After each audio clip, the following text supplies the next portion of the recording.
एक नए वीडियो के साथ। आप लोगों के प्यार के लिए बहुत बहुत शुक्रिया। जितने लोग भी इस नए चैनल जय मसीह की के साथ जुड़ गए हो, आपका बहुत बहुत शुक्रिया। केवल 3 हफ्ते में 6000 से अधिक लोग इस चैनल में जुड़े हैं। आपके बहुत सारे सवालों का जवाब मुझे देना है, बहुत सारे कमेंट्स हैं जिसका मैं जवाब दे रहा हूं। आपके प्यार के लिए बहुत बहुत शुक्रिया। जिन लोगों ने भी हमें बहुत ज्यादा चाहा और प्रोत्साहन दिया, आपका बहुत बहुत शुक्रिया। दोस्तों, इस चैनल का केवल एक ही मकसद है कि हर प्रकार की गिरी शिक्षाओं से आपको बचाए और सही शिक्षा की तरफ आपको ले चले। बहुत सारे सवालों का जवाब इस चैनल के जरिए दिया जाएगा और बहुत सारे टॉपिक्स पर हमारी चर्चा भी होगी। एक सवाल जो हमारे सामने आया वो यह है कि क्या हम प्रभु के मेज को अविश्वासियों को दे सकते हैं? दूसरा सवाल, क्या प्रभु के मेज को बिना बपतिस्मा के हम बांट सकते हैं? क्या गैर बपतिस्मा पाए हुए लोग प्रभु के मेज में शामिल हो सकते हैं? अलग अलग लोगों का अलग अलग तर्क है। बहुत सारी कलीसियों का अपनी एक दौड़ है और उनकी अपनी एक पहचान है और उनकी अपनी शिक्षा है। लेकिन आज के दौर में मसीही समाज में मसीह का कलाम इस बारे में क्या कहता है, यह हमें देखने की जरूरत है। दोस्तों, कलीसियाएं बहुत अलग अलग तरीके से इस बात को डील करती है। मैं जिस जगह पर रहता हूं उस जगह की बहुत सारी ऐसी कलीसियां हैं जो ये ओपन रखा जाता है कि जो भी बाहर से आए वो इसे खाए पिए और चले जाए, चाहे वो मसीह हो या ना हो, विश्वासी हो या ना हो, बपतिस्मा लिए हो या ना लिए हो, ये सबके लिए ओपन है। ऐसी बहुत सारी कलीसियां हैं। मैं जानता हूं भारत में हमारी कलीसियाओं में इसका एक बाउंड्री जरूर है। ये सबके लिए ओपन तो नहीं है। मुझे नहीं लगता कि कोई कलीसिया इसको सबके लिए ओपन रखती होगी। लेकिन कुछ कलीसियाओं में यह शिक्षा दी जाती है कि अगर आपने बपतिस्मा नहीं लिया तो भी आप इसमें भाग ले सकते हैं। दोस्तों, अब गैर बपतिस्मा वाले इसमें भाग ले सकते हैं या नहीं, ये मैं कहने वाला कोई नहीं होता हूं, आप कहने वाले कोई नहीं होते हैं। परमेश्वर का कलाम क्या कहता है? तो परमेश्वर के कलाम में हम इस बात को थोड़ी देर में डिटेल से देखेंगे। कुछ लोगों का कहना है कि बपतिस्मा के बगैर हम प्रभु का भोज ले सकते हैं। प्रभु भोज को इंग्लिश में होली कम्युनियन कहते हैं, लॉर्ड्स टेबल कहते हैं, लॉर्ड सपर कहते हैं। और इसके लिए क्या जल का बपतिस्मा या पानी का बपतिस्मा या वाटर बैप्टिज्म, क्या यह जरूरी है? तो इस वीडियो में हम दोनों तरफ देखेंगे कि जल का बपतिस्मा वास्तव में क्या है और प्रभु भोज क्या है। तो क्या जल का बपतिस्मा और प्रभु भोज, इन दोनों का अपना कोई कॉम्बिनेशन है? क्या एक विश्वासी बिना बपतिस्मा के ये प्रभु का भोज या प्रभु के मेज से क्या खा सकते हैं? इसे हिंदी में रोटी तोड़ना भी कहते हैं। तो जल का बपतिस्मा और रोटी तोड़ना, इन दोनों के आधार पर आज का हमारा ये अध्ययन होगा। दोस्तों, एक बात का हमेशा ध्यान रखें, मसीह संगति में 2 आत्मिक विधियां हैं। इसको इंग्लिश में कहते हैं सैक्रामेंट्स। सैक्रामेंट्स या विधियों का मतलब वो 2 चीजें जो हम सेवकाई में कार्मिक रूप से करते हैं, यानी कि हमें कर्म से करना होता है। दोस्तों, पुराने नियम में सारी सेवकाई कार्मिक हुआ करती थी। चाहे वो धूप जलाने की बात हो, चाहे वो ऑल्टर के पास आने की बात हो, चाहे वो हाथ पैर धोने की बात हो, चाहे वो पवित्रताई की बात हो, चाहे वो टेंपल के अंदर घुसने की बात हो, चाहे फिर वो मिलाप वाले तंबू या उसकी विधियां हो, तो ये सब कार्मिक हुआ करते थे। प्रभु यीशु मसीह ने इस तमाम कार्मिक विधियों का अंत कर दिया क्रूस पर।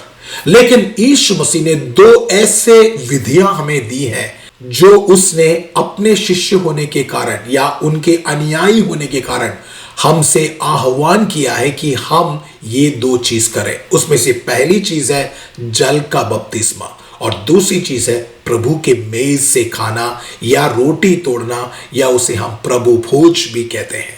तो इस वीडियो में पहले जल के बपतिस्मा के बारे में थोड़ी सी बात बताकर मैं प्रभु भोज की तरफ जाना चाहूंगा। तो अजीजों, जल का बपतिस्मा या बपतिस्मा जिसको हम कहते हैं वो केवल एक बार की घटना, यानी कि बाइबल में बपतिस्मा केवल एक बार लेने के बारे में बात कही है, जबकि प्रभु भोज को हर बार जब भी हम इकट्ठे होते हैं प्रभु भोज लेने की बात कहते हैं। तो बपतिस्मा एक बार की घटना है। तो जल की बपतिस्मा 3 बातों को दर्शाती है। नंबर 1, मसीह के साथ हमारी पहचान, यानी कि जब हम जल का बपतिस्मा लेते हैं या पानी का डूब कर बपतिस्मा लेते हैं, उस समय हमने प्रभु यीशु मसीह की मृत्यु को अपने ऊपर हमने ले लिया, यानी कि हम खुद पाप के लिए मर गए और यीशु मसीह में हम जीवित हो गए।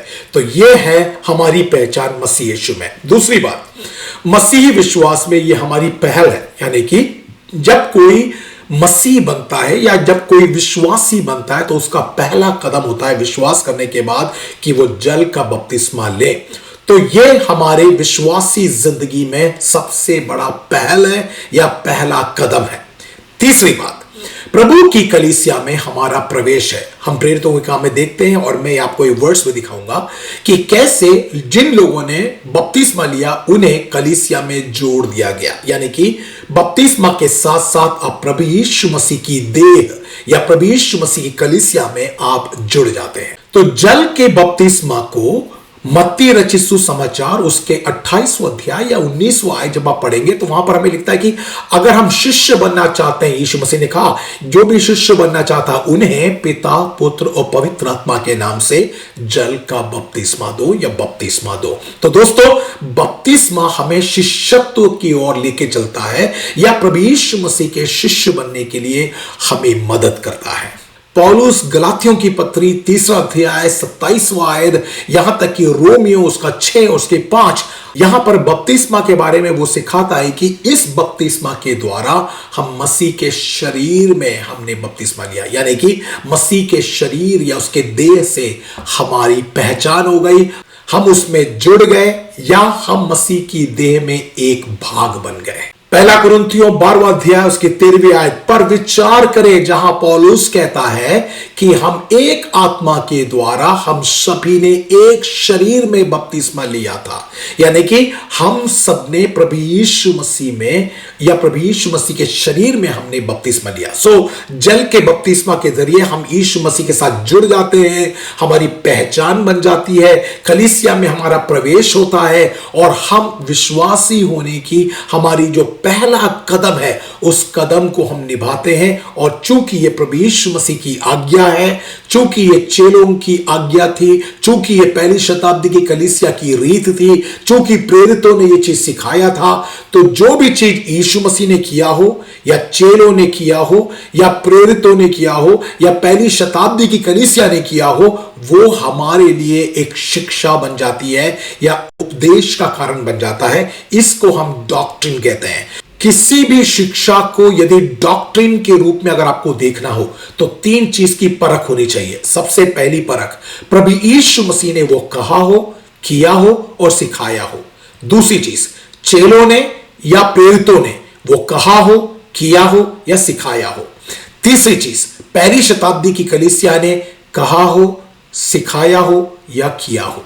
ये तीनों चीजें जब एक साथ मिलती है तभी हम किसी चीज को डॉक्ट्रिन मान सकते हैं। उसके अलावा किसी को भी हम डॉक्ट्रिन, हमारी कलीसिया की डॉक्ट्रिन, हमारी कलीसिया की शिक्षा के तौर पर हम नहीं देख सकते। हां, आप बहुत सारी प्रैक्टिस आप कर सकते हो, लेकिन जब आप कहते हो कि मेरी कलीसिया की डॉक्ट्रिन ये है, तो वो डॉक्ट्रिन इन 3 फाउंडेशन पे आधारित है। इनका नींव ये 3 है कि वो यीशु मसीह के तरफ से हो, दूसरा चेलों और प्रेरितों ने किया हो और तीसरा पहली शताब्दी की कलीसिया ने किया हो।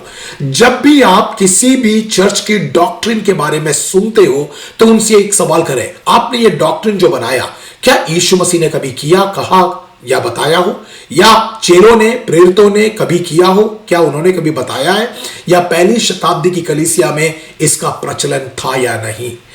इन 3 सवालों से बहुत सारे डॉक्ट्रिन्स आप खुद ही ठीक कर पाओगे।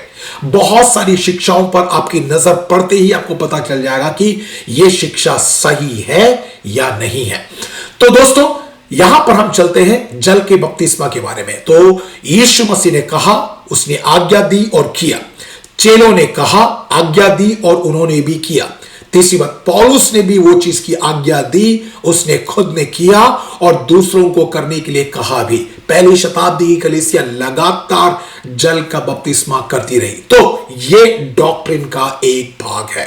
तो बिना बपतिस्मा का कोई भी कलीसिया के साथ नहीं जुड़ा था। दूसरे शब्दों में, बपतिस्मा वो है जो किसी को मसीह के साथ पहचानता है या पहचान बनाते हैं या किसी को कलीसिया में एकजुट कराते हैं, यानी कि बपतिस्मा के जरिए पहचान भी बनती है और कलीसिया में जुड़ने का सबसे पहला कदम भी होता है। प्रेरितों के काम उसका दूसरे अध्याय में हम देखते हैं जहां लोग पश्चाताप करते हैं, विश्वास करते हैं और बपतिस्मा लेते हैं, और उस प्रकार ये तीनों चीजें करने के बाद उन्हें कलीसिया में जोड़ दिया जाता है। यानी कि कलीसिया में जुड़ने का एक सबसे बड़ी विधि वो था जल का बपतिस्मा।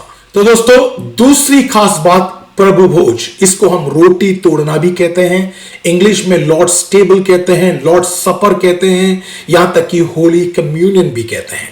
प्रभु भोज या रोटी तोड़ना एक अविरत और निरंतरिक विधि है, यानी कि निरंतर होने वाली एक विधि है, यानी कि ये एक ऑनगोइंग प्रोसेस है, ये लगातार चलने वाली चीज है। जहां बपतिस्मा एक बार होता है और प्रभु भोज यहां पर निरंतर चलने वाली चीज है। ये दोनों विधियों में ये खास अंतर है कि एक विधि एक बार होती है और दूसरी विधि प्रभु भोज निरंतर होती है। इसके लिए हम कहते हैं अविरत, यानी कि बिना रुके, बिना किसी गैप के निरंतरिक यानी कि निरंतर होने वाली एक विधि है। तो प्रभु भोज की तीन खास बातें भी आप ध्यान रखें। पहली बात, मसीह के साथ हमारी संगति है। अगर बपतिस्मा मसीह में हमारी पहचान है तो प्रभु भोज मसीह के साथ हमारी संगति है। दूसरी बात, निरंतर मसीही विश्वास में हमारा जीवन है, यानी कि बपतिस्मा के जरिए मसीह विश्वास में आपका प्रवेश है तो प्रभु भोज मसीही विश्वास में आपकी निरंतरता को बताती है। मतलब लगातार आप विश्वास में बढ़ रहे हो, विश्वास में आप खड़े हो, विश्वास में आप चल रहे हो।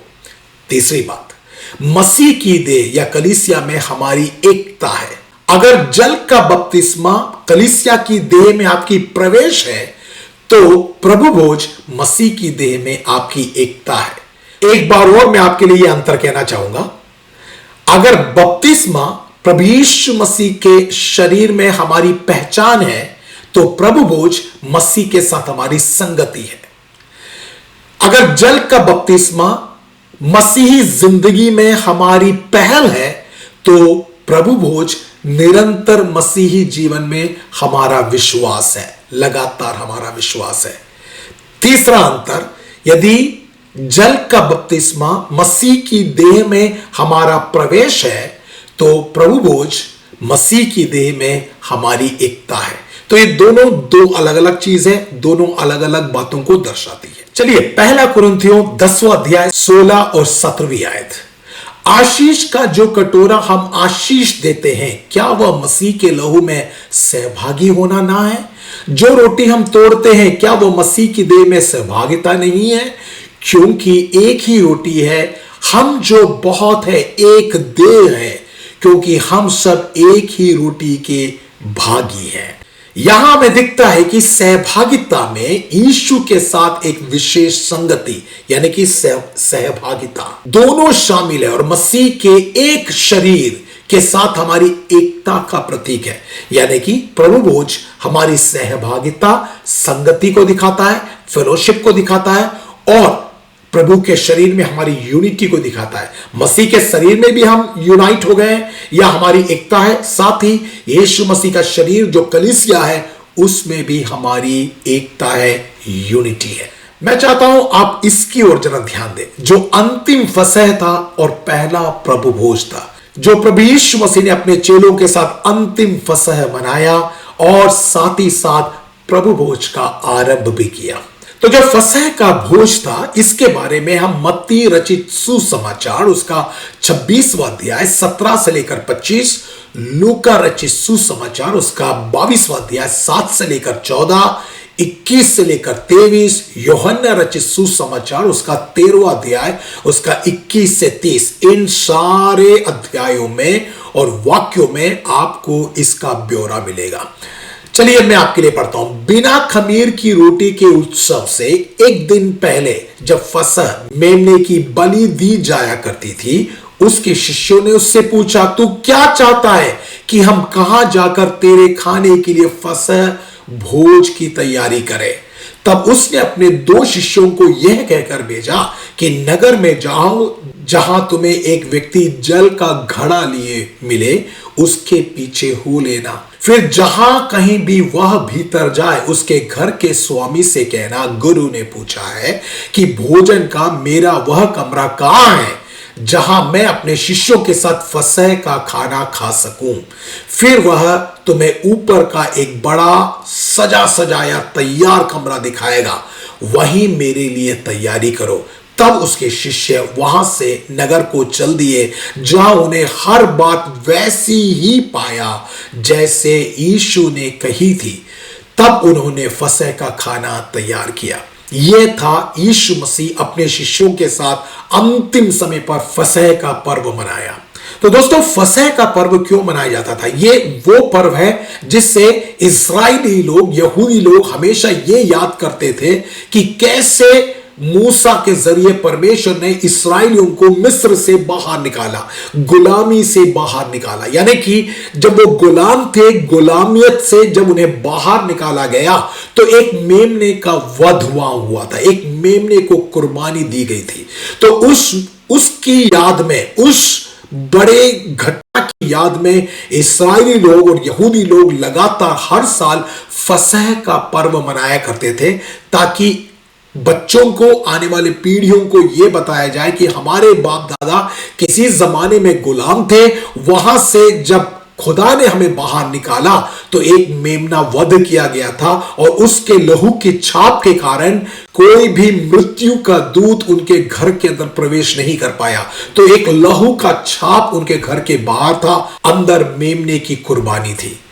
दोस्तों, वो बड़ी कुर्बानी ने लोगों को उस बड़े जिल्लत से, मृत्यु से बचाया।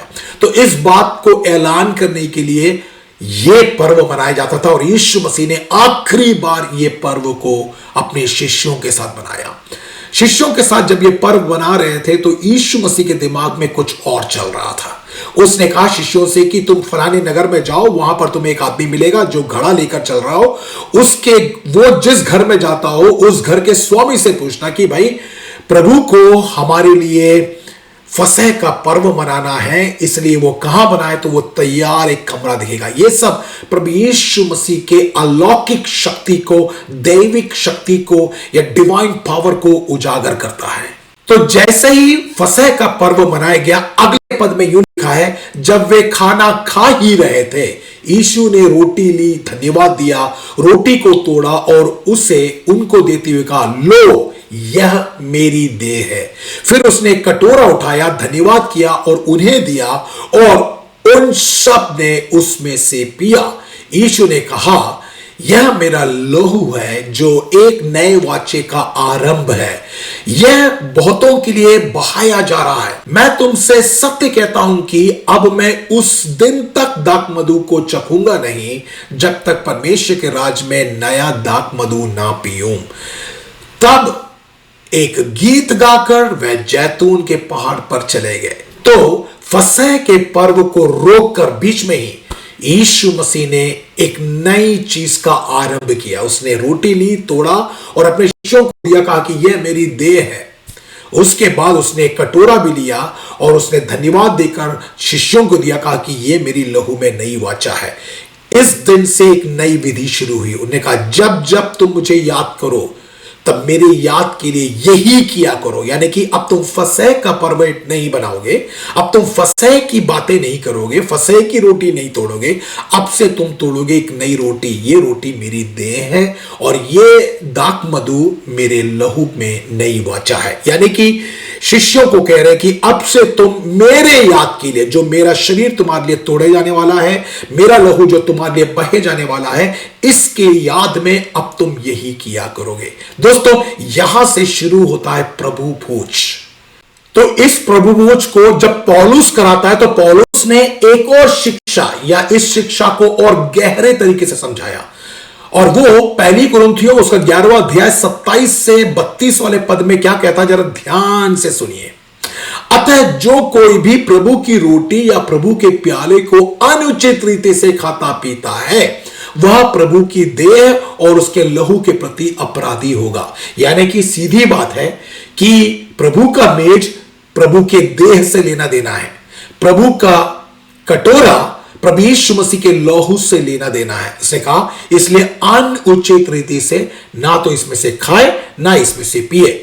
व्यक्ति को चाहिए कि वह पहले अपने आप को परखे और तब इस रोटी से खाए और इस प्याले से पिए, क्योंकि प्रभु के देह का अर्थ समझे बिना जो इस रोटी से खाता और इस प्याले से पीता है वह इस प्रकार खा पीकर अपने ऊपर दंड बुलाता है। यानी कि आप इसमें जरा ध्यान दीजिए, पहले अपने आप को परखे तब इस रोटी में से खाए या प्याले में से पिए, क्योंकि प्रभु के देह का अर्थ समझे, प्रभु के देह का अर्थ समझे बिना जो इस रोटी से खाता और पीता वह अपने ऊपर दंड को बुलाता है। यानी कि प्रभु की देह को समझना जरूरी है। एक व्यक्ति प्रभु का देह कब बनता है, एक व्यक्ति प्रभु के देह को कब पहचानता है। उद्धार पाया, यह बात बिल्कुल सच है, लेकिन बपतिस्मा के जरिए मसीह की देह में वो प्रवेश करता है या मसीह के देह के साथ उसकी पहचान बनती है। बिना बपतिस्मा के मसीह के देह में कोई पहचान नहीं बनाता, बिना बपतिस्मा के मसीह के देह में कोई प्रवेश नहीं करता। अगर ऐसी बात होती तो बपतिस्मा की जरूरत ही नहीं होती। प्रभु यीशु मसीह ने ये विधि जो दी है वो इसलिए दिया है कि जो कोई विश्वास करे वो जरूरी है कि वो पिता, पुत्र और पवित्र आत्मा के नाम से बपतिस्मा ले, क्योंकि बपतिस्मा पहला कदम है मसीह की देह के साथ उसकी पहचान की, मसीह के देह में प्रवेश की, कलीसिया यानी कि मसीह की देह में उसके साथ जुड़ने की। और जब हम ऐसा नहीं करते हैं तो पौलुस कहता है इसलिए तो तुम में से बहुत से लोग दुर्बल हैं, बीमार हैं और बहुत से तो चिर निद्रा में सो गए। किंतु यदि अपने आप को अच्छी तरह से परख लिया होता तो हमें प्रभु के दंड ना भोगना पड़ता। प्रभु हमें अनुशासित करने के लिए दंड देता है ताकि हम संसार के साथ दंडित ना किया जाए। तो दोस्तों, प्रभु का दंड का मतलब आपको नरक में भेजना नहीं है। शरीर में, आपके मन में, आपके जिंदगी में बहुत सारी चीजों के जरिए प्रभु बता देगा कि तुम कहीं ना कहीं गलती कर रहे हो। तो दोस्तों, यह जरूरी है कि प्रभु यीशु मसीह की देह को पहचाने बगैर जो कोई खाता है, जो कोई पीता है, वो मसीह के सामने गलत है और वो गलती करता है। अब आते हैं हमारे मुख्य विषय पर, क्या गैर बपतिस्मा लेने वाले लोगों को प्रभु भोज देना चाहिए या उन्हें लेना चाहिए? तो दोस्तों, अब तक के जितनी बातें मैंने बताया उन बातों से लगभग आपको अच्छा अंदेशा हो गया होगा कि क्या गैर बपतिस्मा लेने वाले प्रभु भोज को ले पाएंगे या नहीं, या लेना चाहिए या नहीं। देखिए, आपको बाइबल का ऐसा पाठ नहीं मिलेगा जो स्पष्ट रूप से गैर बपतिस्मा लेने वालों को प्रभु भोज लेने से मना करता हो। बाइबल में ऐसा कोई चैप्टर नहीं है। कुछ लोग आके पूछेंगे बताओ कहां लिखा है। तो दोस्तों, हर चीज लिखा हुआ नहीं है, उसे आपको समझना होता है, अलग अलग व्याख्याओं से समझना होता है। तो ये इंटरप्रिटेशन टूल बहुत इंपॉर्टेंट होता है। ये बहुत ही बचकानी हरकत होती है जब हम किसी से पूछते हैं कि बताओ कहां लिखा है। तो दोस्तों, मैं आपसे पूछता हूं, त्रिएक परमेश्वर कहीं लिखा है? कहीं नहीं लिखा है। वो हम पिता, पुत्र और पवित्र आत्मा के नाम जहां देखते हैं उससे हमें पता चला कि ये त्रिएक परमेश्वर है, राइट? प्रभु यीशु मसीह ने क्या कभी कहा है कि तुम मेरी उपासना करो? दोस्तों, कहीं पर भी बाइबल में यीशु मसीह ने नहीं कहा। लेकिन यीशु मसीह खुदा था, खुदा का बेटा था, मानव रूप में जन्म लिया और उसने जो कुछ किया उसके जरिए हमें पता चलता है कि वो खुद ईश्वर था और वो परमेश्वर का पुत्र था। इसलिए आज भी हम उसकी उपासना करते हैं। दोस्तों, मसीही शिक्षा में बहुत सारे ऐसे चीज हैं और विधियां हैं जो हम करते हैं जिसका डायरेक्ट वर्ड्स नहीं है कि तुम यही किया करो, लेकिन अलग अलग वर्सेस के जरिए, अलग अलग वाक्यों के जरिए इस बात का अर्थ निकाला जा सकता है, इंटरप्रिटेशन किया जा सकता है कि वास्तव में वचन हमें क्या सिखाना चाहता है। तो जैसे मैंने कहा कि कहीं पर भी नहीं लिखा है कि जिन्होंने बपतिस्मा नहीं लिया वो इसे नहीं खा सकते। तो बिना लिखे हुए समझ में से एक समझ है कि यहां पर जब पौलुस कहता है कि मसीह की देह को पहचाने बगैर जब आप खाते हैं और पीते हैं तो उस पर दंड की आज्ञा आ जाती है या उस पर दंड आ जाता है। तो दोस्तों, वो क्या चीज है जो मसीह की देह को पहचाने बगैर खाना और पीना? सीधी बात, अगर आपने प्रभु यीशु मसीह को उद्धारकर्ता के रूप में स्वीकार किया हो तो बपतिस्मा के जरिए उसकी देह को पहचानते हैं आप। बपतिस्मा के जरिए आपकी पहचान बनती है उसकी देह में, बपतिस्मा के जरिए उसकी देह में आपका प्रवेश बनता है।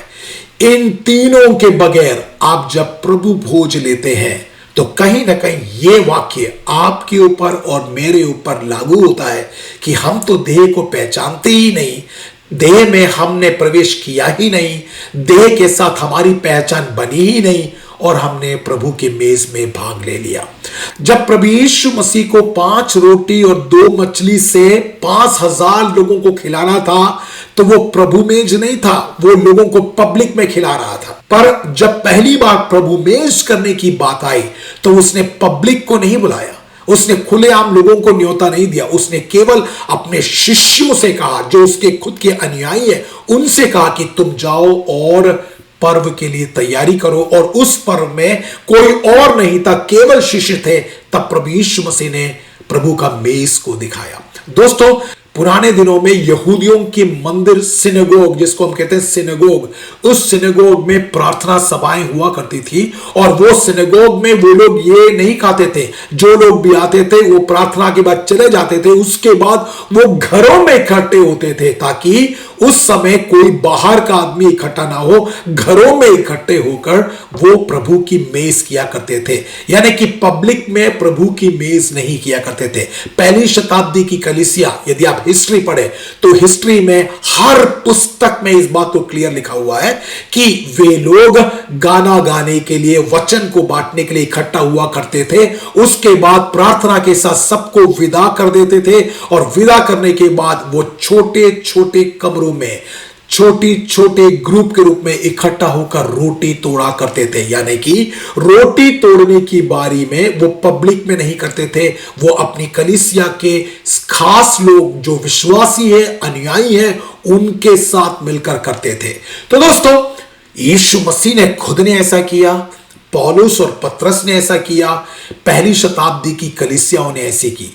पहली शताब्दियों की कलीसियाओं की बहुत सारी इतिहास की किताब है, उन इतिहास की हर किताब में आपको यह ब्यौरा मिलेगा। तो अगर कोई ये कहे कि लिखा कहां है, ये बताओ कि गैर विश्वासियों को प्रभु भोज नहीं दे सकते हैं, ये तो तर्क संगत नहीं है, ये आप लॉजिकली बात नहीं कर रहे हैं, ये केवल आप तार्किक रूप से तर्क करने के लिए बात कर रहे हैं। तो इसलिए यदि कोई इस बारे में तर्क करे तो मेरे दोस्तों, आप उन्हें जवाब देने की जरूरत नहीं है। कारण यह कि ना तो वो जवाब सुनना चाहते हैं, ना वो जवाब समझना चाहते हैं, वे केवल तर्क करने की बात कर रहे हैं। क्योंकि अगर यह सवाल किया जाए तो बहुत सारी ऐसी चीजें हैं जिन पर तर्क किया जाता है। तो ऐसी बहुत सारी चीजें जो हमें पूरी तरह से बाइबल को संयुक्त रूप से समझना होता है और या वचनों को एक साथ रखकर देखना होता है, पैनोरामिक व्यू करना होता है। दोस्तों, एक बात का ध्यान रखें कि बाइबल के इंटरप्रिटेशन टूल को हर्मेनेटिक्स कहते हैं। हर्मेनेटिक्स में 4 इंटरप्रिटेशन टूल्स हैं, 4 ऐसे रीति है जिससे हम परमेश्वर के वचनों को इंटरप्रेट करते हैं या व्याख्या करते हैं। व्याख्या अपने मन से नहीं करते हैं, व्याख्या करने के इंटरप्रिटेशन टूल होते हैं। और हर्मेनेटिक्स जो जानते हैं वो जानते हैं कि ये 4 टूल्स क्या है। आज की वीडियो में मैं उसके बारे में नहीं कहूंगा। तो उसके टूल्स के हिसाब से अगर हम इंटरप्रिटेशन करें तो क्लियर समझ में आता है कि प्रभु ने हमसे क्या कही है और क्या नहीं कहा है। तो दोस्तों, ये पूछना कि क्या ये कहीं लिखा है, यह तर्क संगत नहीं है। 3 ऐसे तार्किक और अनुक्रमिक कथन, यानी कि तार्किक रूप से अगर आप पूछना चाहें या उसके क्रमानुसार देखना चाहें तो 3 ऐसे तर्क है, 3 ऐसे क्रम है जिससे हम एक निष्कर्ष पर पहुंच सकते हैं। क्या है वो 3 तर्क क्रमानुसार? पहली बात है, प्रभु भोज सुसमाचार को याद रखने के लिए एक अध्यादेश है। यानी कि जब प्रभु यीशु मसीह खुद प्रभु भोज को आरंभ कर रहे थे, उन्होंने कहा कि जब कभी तुम मुझे याद करो, जब कभी तुम ये खाओ और पियो तो मेरी याद में खाओ और पियो। यानी कि प्रभु यीशु मसीह की यादें, कौन सी यादें? प्रभु यीशु मसीह की मृत्यु को और उसके पुनरुत्थान को तुम ऐलान करो। तो मृत्यु को ऐलान करना, पुनरुत्थान को ऐलान करना, सुसमाचार का ऐलान करना है। यानी कि प्रभु का मेज सुसमाचार को ऐलान करने का अध्यादेश है। जब जब हम प्रभु मेज खाते हैं या प्रभु मेज में शामिल होते हैं, रोटी तोड़ते हैं, उसके जरिए हम कहते हैं कि प्रभु यीशु मसीह हमारे लिए मारा गया और हमारे लिए जी उठा और वो बहुत ही शीघ्र आने वाला है। तो जब तक वो ना आए तब तक तुम लगातार यही किया करो, ये प्रभु यीशु मसीह का कहना है। और साथ में पौलुस ने हमें सिखाया है, पहली शताब्दी की कलीसिया लगातार ये करती रही। इसका मतलब प्रभु यीशु मसीह के सुसमाचार का अध्यादेश है प्रभु मेज। दूसरा तर्क क्रमानुसार, इसलिए सहभागिता विश्वासियों के लिए है, अविश्वासियों के लिए नहीं है। अगर प्रभु मेज प्रभु यीशु मसीह का सुसमाचार का अध्यादेश है तो दूसरे क्रम अनुसार यह हमारी सहभागिता भी दिखाता है। यानी कि जो सुसमाचार को सुनते हैं, उस पर अमल करते हैं, वे ही लोग प्रभु भोज लेते हैं। यानी कि केवल विश्वासी लोग प्रभु भोज लेते हैं। और अगर वो विश्वासी प्रभु भोज लेते हैं तो तीसरी सबसे बड़ा तर्क और क्रमानुसार विश्वासी वो है जिन्होंने यीशु मसीह का बपतिस्मा लिया हो या यीशु मसीह की देह में शामिल किया गया हो। दोस्तों, इसलिए इन सारे तर्कों से, इन सारे क्रमों से हम इस बात पर पूरी तरह से साबित कर सकते हैं कि प्रभु के मेज लेने के लिए व्यक्ति को विश्वासी होना जरूरी है। और विश्वासी की पहचान वो है जब प्रभु यीशु मसीह की आज्ञा वो मान लेते हैं, उद्धार पाने के बाद जब वो पानी का बपतिस्मा पिता, पुत्र और पवित्र आत्मा के नाम से लेते हैं। इसलिए केवल यीशु के बपतिस्मा प्राप्त विश्वासियों को ही प्रभु भोज लेना चाहिए। यीशु मसीह का बपतिस्मा का मतलब यूहन्ना का बपतिस्मा नहीं, कुछ और बपतिस्मा नहीं, केवल यीशु मसीह का बपतिस्मा। यानी कि त्रिएक पिता, पुत्र और पवित्र आत्मा के नाम से जो अपने यीशु ने जो बपतिस्मा दिखाया, उस बपतिस्मा को अगर आप लेते हैं तभी हम विश्वासी कहलाते हैं, तभी हम मसीह की देह में हमारी पहचान होती है। और आखिर में सबसे बड़ा सबूत, प्रेरितों का काम दूसरा अध्याय 41 और 42। जब पतरस ने प्रचार किया पेंतीकोस के दिन, उस पतरस के प्रचार के आखिरी हिस्से को मैं पढ़ रहा हूं। सो जिन्होंने उसके संदेश को ग्रहण किया, यानी कि पतरस के संदेश को ग्रहण किया, उन्हें बपतिस्मा दिया गया। सो जिन्होंने ग्रहण किया उन्होंने बपतिस्मा लिया। इस प्रकार उसी दिन उनके समूह में कोई 3000 व्यक्ति जुड़ गए। कैसे जुड़ गए? विश्वास किया, बपतिस्मा लिया, तब जाके उन्हें समूह में जोड़ा गया, यानी कि कलीसिया में जोड़ा गया। जुड़ने के बाद उन्होंने क्या किया? 42वां आयत, उन्होंने प्रेरितों के उपदेश, यानी कि जिन्होंने विश्वास किया उन्होंने बपतिस्मा लिया, बपतिस्मा लिए हुए लोग कलीसिया में जुड़ गए। तीसरी बात, जो लोग कलीसिया में जुड़ गए वो प्रेरितों की शिक्षा लेने लगे, और शिक्षा लेने वाले क्या करने लगे? पांचवी बात, संगति रखने लगे। पांचवी बात, संगति रखने लगे। और जिन्होंने संगति रखा, छठवीं बात, वे लोगों ने रोटी को तोड़ने, यानी कि वो लोग प्रभु मेज लेने लगे। और जिन्होंने छठवीं बात, जिन्होंने रोटी तोड़ा, उन्होंने क्या किया? और प्रार्थनाओं के प्रति अपने को समर्पित किया। 7 बातें यहां पर आप ध्यान दे सकते हैं। पहली बात, वचन को ग्रहण किया, यानी कि उन्होंने मन फिराया। दूसरी बात, बपतिस्मा लिया। तीसरी बात, बपतिस्मा के साथ वो कलीसिया में जुड़ गए। चौथी बात, उन्होंने प्रेरितों से शिक्षा ली। और पांचवी बात, उन्होंने संगति रखी। छठवीं बात, उन्होंने रोटी तोड़ी। सातवीं बात, उन्होंने प्रार्थना में लगातार अपने आप को समर्पित किया। ये 7 बातें विशेष ध्यान रखें। तो रोटी तोड़ने की बारी कब आई? जैसे उन्होंने ग्रहण किया, क्या उन्होंने रोटी तोड़ा? नहीं, वे लोगों ने बपतिस्मा लिया, क्योंकि मसीह के देह के साथ उनकी पहचान हुई। और बपतिस्मा लेकर उन्होंने प्रवेश किया, कलीसिया में प्रवेश किया, देह में प्रवेश किया, और उन्होंने प्रेरितों की शिक्षा को सीखने के लिए अपने आप को समर्पित किया, संगति रखते गए। उस संगति के दौरान उन्होंने प्रभु का मेज लिया। तो दोस्तों, सबसे बड़ी बात ये वचन है। इन वचनों के जरिए हम अच्छी तरह से समझ सकते हैं कि वास्तव में प्रभु के मेज के लिए बपतिस्मा आवश्यक है या नहीं। मेरे कहे बगैर इन वचनों के जरिए आप खुद इस बात को समझ गए होंगे, आप खुद निर्णय ले सकते हैं। हां, अगर आप तर्क करना चाहें तो कितना भी तर्क करें, लेकिन सच्चाई सच्चाई है, सच्चाई से हम मुकर नहीं सकते। तो दोस्तों, आज के इस वीडियो में इस सच्चाई को मैं आपके सामने रखकर मैं चाहूंगा कि इस सच्चाई पर आप गौर करें, अपनी कलीसियाओं को सिखाएं और अपनी कलीसियाओं में हर विश्वासी तक ये वीडियो को पहुंचाएं।